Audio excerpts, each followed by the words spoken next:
And welcome back, Josh Beato and Alex Goldman from the stands. And today we're very luckily joined by our guy, the number 7th ranked UFC middleweight, Roman Dolidze. Roman, look, man, how have things been with you since we last spoke back in March? Yeah, everything is okay.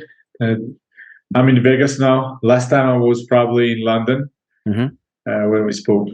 Yep. But everything is good. I hope you guys are also good. Yes, thank you. Always good to see you. Thank you very much, man. Look, first question, Roman, obviously the news broke earlier on this week that unfortunately Jared Cannonier is out injured from your bout in December. I know you've had a bit of trouble trying to secure a fight since your last fight back in March against Marvin Vettori. How sort of frustrating has that been for you, not being able to lock in a fight 100%? Yes, of course it's not good, but it is how it is. I always take situations in life. It's destined to be happen like that, and it is how it is. Of course, I wanted to fight. It's not my first opponent. I was supposed to fight in August after I was offered main event with Brendan Allen. He declined the fight after he said that he want to fight higher ranked opponent, but after he agreed to fight number 13, Paul Craig, or what's the guy's name? Like, it's also a funny situation. Derek Brunson agreed to fight me in November, and after he also declined the fight. Now Jared Cannonier, like crazy stories. No one will people will say what's happening, but it is how it is. I'm very thankful that UFC always tries to give me good opponents. That's what I like. And I don't want to fight no name guys, because I'm here to fight and be best with the best guys, with the best opponents. And we will wait our next chance, I think. That's all. Working off that, you did sort of speak recently, about how a lot of the top of the middleweight division, they're not taking fights, or they're not fighting, with you, calling pretty much everyone out, all the way to Bo Nickel. Why do you think that the top guys aren't taking fights, and what do you think could fix this issue? I don't want to say I'm not a person who like loud speeches and stuff like that. I don't want to say that I'm so tough and they are scared of me or something, but it's really very strange, because if we will speak about Paulo Costa, he said that he had a post like he want to fight in December. And I answered after a few minutes of this fight, listen, I'm ready. I don't have opponent. Let's do this. And he didn't answer nothing. If you are making statements like this, that you want to fight in December and anybody, and you will smash anybody and things like that, this is great opportunity to fight me. And I don't have answer why he not say nothing. At least he can say like, listen, I can't be ready or something like that. But he's like, quiet. These guys are so loud in social media. And when I'm asking to fight them or something, only them out, they don't say nothing. Same with Hamzat when he didn't make the weight in 170, and I just became number 8 after Hermanson, and I call him out, and he's also speaking loud, smashing everybody, he smash, but he didn't say nothing. And Whitaker also, he's number 2nd or something. He's starting calling out 170 guys. Like, it's more than funny, if they try to be like such a gangster guys, but this gangstership ends on their words in their Twitter. It almost is a good thing and a bad thing, because I guess the rest of the division looks at you as the guy they don't want to face because they know how good you are in a way. Do you think? I don't know. I don't think about it. I just want to do what I'm doing. We are here for business. Somebody said that he want to be the best. He want to be a champion. But if you don't fight best guys, it's not mean nothing if you are champion surrounding sheeps. You need to be a champion surrounded by lions, and that's different quality. And I don't understand if they try to find better than easier ways. That's what they are thinking about. It's okay for. I'm not scared to lose. I'm not scared to lose. Win or lose, it's not changing who I am. I always say that most of these guys, they are less men when they are losing, and they are more men when they are winning. But for me, it doesn't affect on me. Fighting doesn't make me man or nothing else. It's just think what I'm doing today and now. And it's not a main thing in my life. Fighting is a very big part of my life, but definitely not everything. And Definitely. that's why probably they are so scared to make wrong steps and something like that.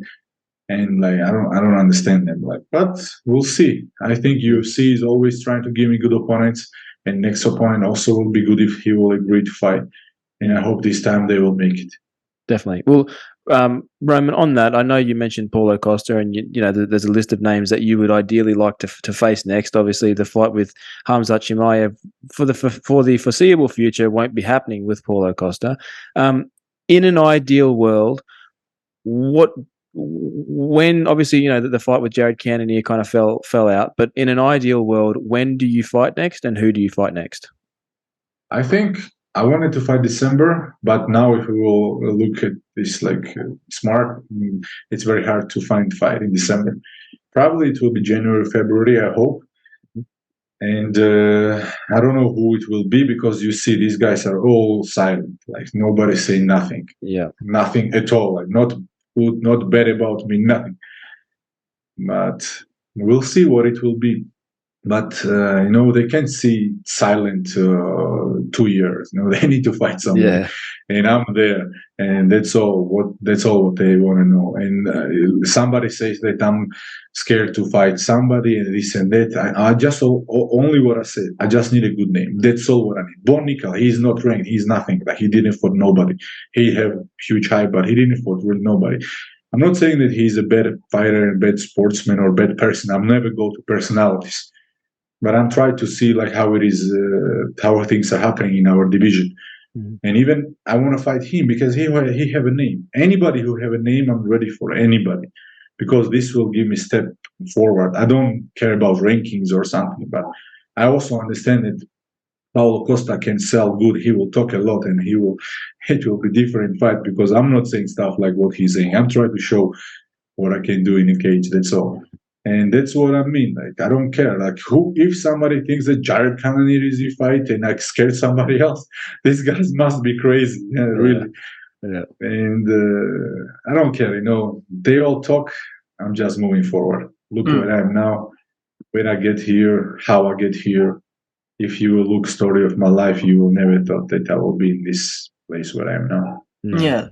So, Roman, you know, I was wondering, who do you think should, you know, get the middleweight title fight next? You know, do you think it should be Khamzat or Dricus du Plessis? Because from my mind, a victory over Kevin Holland and a close decision victory over Kamaru Usman, it doesn't really outweigh a very dominant victory over a former champion in Robert Whittaker by du Plessis. But I was wondering who you think should get the middleweight title fight next.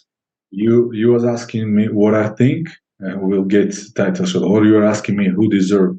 That's two different things. Who deserves? Let's get both. Yeah.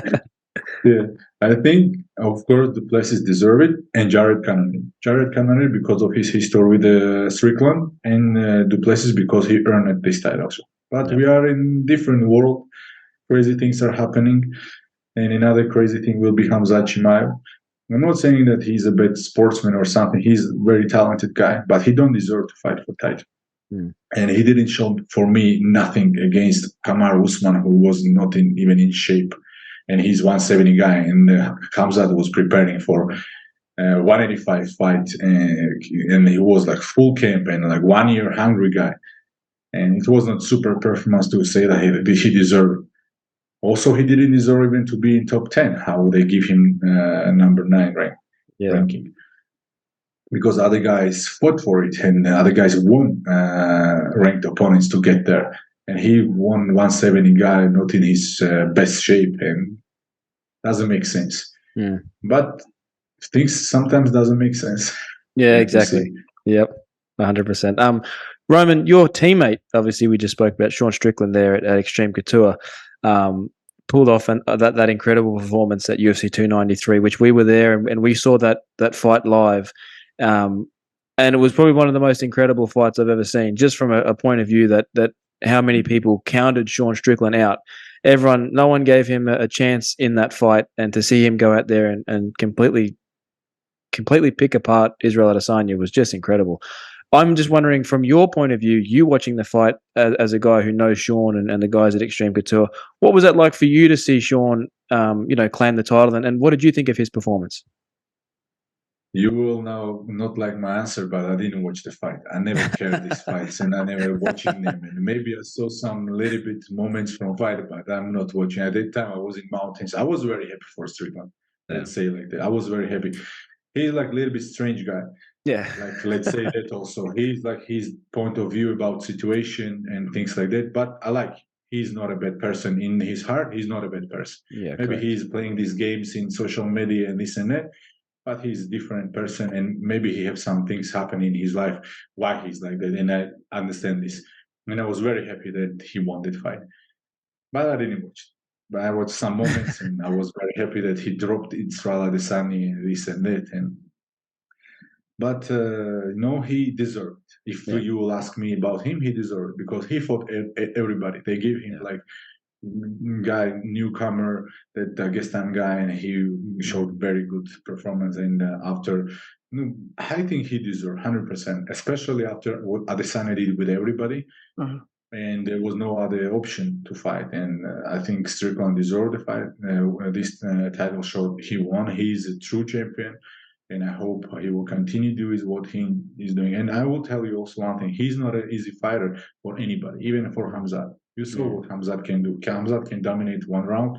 What after? There is 4 other rounds where Strickland will be breathing easily, and I'm not sure that Khamzat can do the same. Also, Khamzat is a good fighter, and he can finish maybe him because of his wrestling and this and that. But there are some things where Strickland is way better than him. Israel Adesanya very recently came out and announced that, kind of jokingly, maybe kind of not, that he could be out to, as late as 2027. Do you think that 2027? He's kind of jokingly? It's a bit unclear if it was joking or, not joking, but at the very least, he's probably going to be out, around at least a year. Do you think that he should be removed from the rankings if he's announced an intention to step away for a little bit? And, not as a disrespect to Adesanya, but to allow some movement in the rankings, to allow some people to move up and down. I'm not disrespecting nobody, because everybody who is fighting and in this level, they are definitely good fighters. Let's start from this. But most of these guys are drama guys. No, he's one of the drama, probably, if he's starting this conversation and this and that. No, some of them are just playing these things, like trying to make noise. And after to come back, like Kevin Holland was, how many times he ended his career? Or Derek Brunson, he said he's ending his career after signing with PFL. And he said that he have injury, can't fight with me, pull out from my fight. And after 1 week, he signed with PFL and noticing that he's saying that he will have fight. No, I was raised differently. I can't play these games. I can't mess around and not be who I am. That's all what I know. That's why, because before I was taking all of what they say seriously, like ending careers or take a rest a little bit like Adesanya now wants. But now it's just words for me. What doesn't have no worth at all. Yeah. That's why he can say whatever he wants. I don't know what he will do tomorrow. You can ask him, probably. Yeah. Or wait a little bit, we will see. Yeah. 100%. Roman, last couple of questions from us, man. Your fellow countryman, Ilia Topuria, looks like he'll be getting the next featherweight title shot against our own Alexander Volkanovski. And before I ask you this question, I do want to say, I think in the next 2 or 3 years, I think Georgia will have a UFC card. You guys got some, obviously yourself, you got Ilia, Giga Chikadze, Merab Dvalishvili. I think there's a case for Georgia to have a card in the near future. But I want to get your thoughts on his fight with Alexander Volkanovski, and sort of how you think that fight will play out. And obviously with Volk last weekend coming off the head kick loss, do you think that puts Ilia in a better position if Volk wants to get such a quick turnaround? Problem is that I think because of this head kick, it will not be so fast like we thought, unfortunately. Yeah. That's the real what we need to see. But of course, it will be better for Ilia because that will give him more confidence. But still, Volkanovski is a very strong guy and stylistically very hard opponent. But for sure, I'm wishing Ilia to win. We all trust in him, and we are waiting that he will bring the title to Georgia. And we will be waiting. Then this fight will be announced, and it's of course a big day for Georgia. Last question for me, Roman. we have Tyson Fury taking on Francis Ngannou, now in about, just essentially just under a day. The question I have is, do you think that if Francis were to lose, that it could hurt his value in MMA? Because while everyone knows, look, if this was an MMA fight, this is completely different. Everyone knows that. But do you think that the visual still of Francis losing that fight could hurt his value at all in MMA? First of all, I'm very happy for Francis for this fight. It's a very good fight for him. We understand why. And why it makes sense for everybody. Yeah. And second of all, Francis can win this fight. Let's start from this. Francis have heavy hands. We don't need to forget this. Of course, boxing is completely different. I try to box with guys, and it's not easy. It's not the same, and especially with such a high-level athletes, and we don't have illusion now. That's what will happen in this fight and how. But Francis also can win this fight. Let's start from this. Second of all, I don't think Francis is on the level where this thing doesn't hurt him in MMA nowhere at all, because especially after such a big fights, he will get more attention and people will be more excited to see him, what will happen next with him, and any other fight after this fight it will be even more interesting than this boxing. For sure. Well, Roman, thank you very much for joining us this afternoon, man. We always love having you on. You're incredibly respectful to us, to the media, and our time, and it's always a pleasure to have you on. I know that both Josh and myself are, both waiting to hear a huge fight announced for you, because you truly do deserve it, and we'd love to talk to you again in future, man. Thank you very much. And I always like to speak with guys who doesn't try to take out from me like how I smash everybody and this and that. Yeah. It's good, because I'm not the type of person, and I speak with a lot of other people who try to make me say stuff like that. Yeah, I know, it's very, very common. Thank you very much. So always when you will want to speak with me, you will use opportunity to speak with you, because of you guys we can speak with our people who love watching us, and you are doing big thing for us. Thank you, Roman. Appreciate it, man. Thank you very much. Thank you very much.